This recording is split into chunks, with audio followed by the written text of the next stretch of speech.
Maraming matatalinong magtanong po ngayon when it comes to biblical prophecy. Maraming mga intelligent na mga kaisipan na na-encounter ko lately. Matatalino po yung mga tanong actually because somehow or somewhat we focus on these things tapos biglang may paano pag ganito, paano pag ganyan. Yung mga ganun po wag natin kukontrahin po. Dahil matatalinong katanungan po yun. They're asking questions dahil interested po sila, no?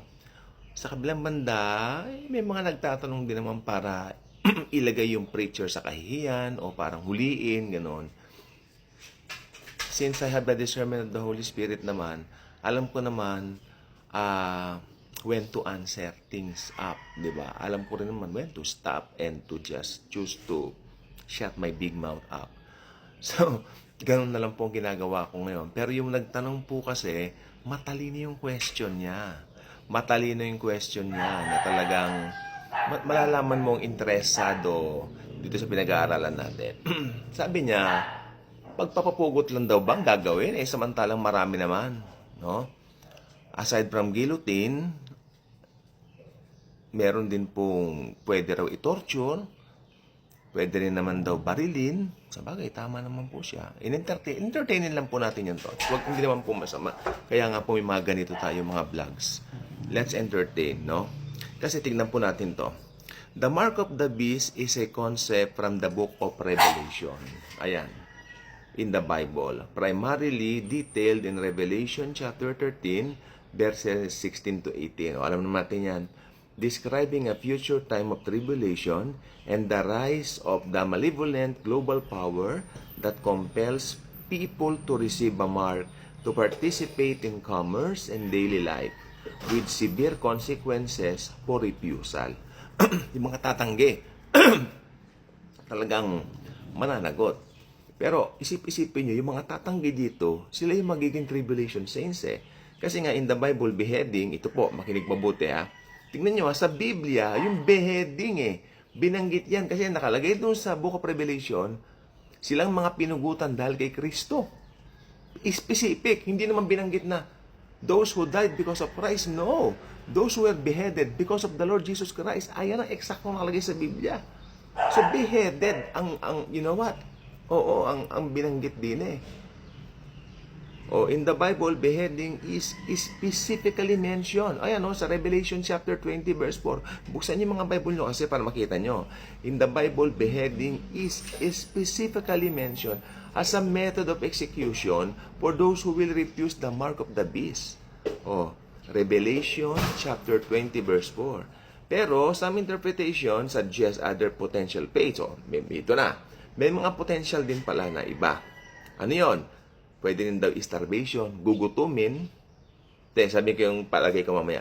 Gugutumin due to being unable to buy or sell. Ewan ko. Kasi para po sa akin, i-starve pa ba nila yung tao? Pwede nilang patayin, di ba? Pwede nilang barilin o beheadin. Yung barilin, pwede pa. Beheaded, pwede pa. Pero, you know what? I-starve pa nila. Ewan ko po. Medyo ako dito. Kaya nga po sasagot naman ako, sabi ko, yung pananaw ko naman. Di ba? Yan, ito torture bago mamatay. Pwede yan. Though these are not explicitly detailed as execution methods in the text. Kasi po, ang execution method na binanggit lang po, beheading. Yung tinatawag nating ilalagay siguro sa sa guillotine. Alam mo yung guillotine, yung parang ginamit sa mga, yung ginagamit pag pinupugutan. Guillotine, something like that. Kaya kung napanood niyo yung mga pelikula like Left Behind series, yung decapitation by guillotine, yan po yung main punishment nila doon Tapos nakalagay din doon with public torture for those caught with a fake mark. Sa pelikula lang po yan ang mga Left Behind but this is a creative interpretation, not biblical fact. Actually, maraming Left Behind series na nagustuhan ko lang po talaga yung kay Nicolas Cage. Kasi yun ang pinakamalapit sa biblical na paraan, or should I say, presentation on how they present it in a biblical manner. Kasi napaka-importante po talaga na biblical din yung pinapanood mo. Especially when you read the Bible, di ba? studying it. Oh, it's important to note that the concept is highly symbolic and interpreted differently. Marami po nag-i-interpret niyan across various theological frameworks. Moreover, in reality, taking human life is illegal and morally wrong in almost all societies, and violence is never an acceptable solution to any issue. Alam naman natin yan. Bilang nag-aaral ng Bible, napakahalaga po ng buhay. No? Pero dahil sa tribulation, great tribulation ka muna, batas na po ng Antikristo yan. Kalaban ni Kristo yan. Lahat ino-oppose niya tungkol sa Panginoong Hesus. Talaga yung kabaligtaran. Sabi ni Jesus, I came to give you life. Pero yung Antichrist, He came to give those left behind death. Amen? Kung ayaw sumunod sa Kanya. So, tingnan po natin mabuti. Yung dito, marami po talagang mga bagay na pwedeng i-consider dito sa mga topic natin, no? Pero, while sabi ko nga, entertainin natin. Pwede raw i-stab, pwedeng i-torture, pwedeng barilin, pwedeng ano. Pero kasi ang Bible, very specific siya doon sa pupugutan, no? Siguro by guillotine, you know what? Pwede ako mag-agree sa guillotine. May guillotine pa ba during that time? Yung guillotine naman na yan, paraan pa yan nung kupong-kupong. Maaaring iba na ang paraan during that time. Pero siguro pugot pa. Never mind, hindi natin naabutan yung sa biyaya ng Panginoon. Irarapture na po tayo. No?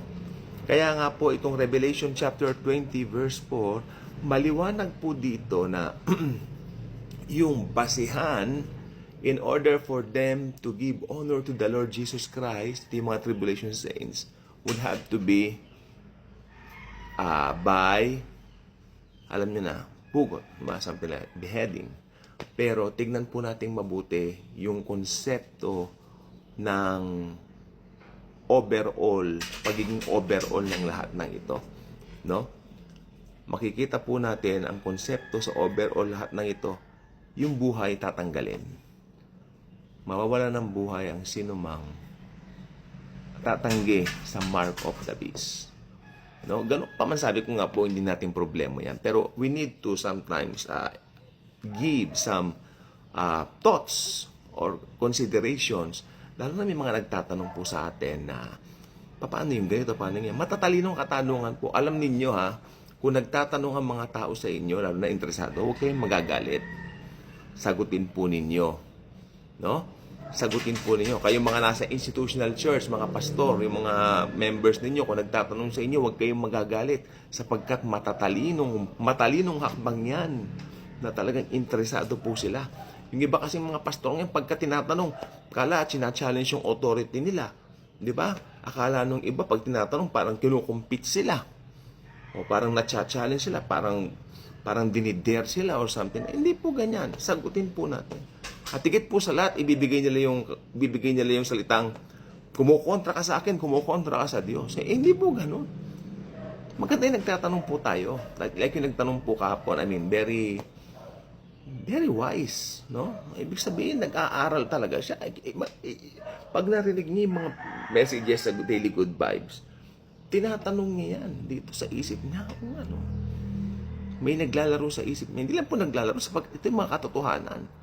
And I believe somehow or somewhat the Holy Spirit did para magtanungan tayo regarding dito.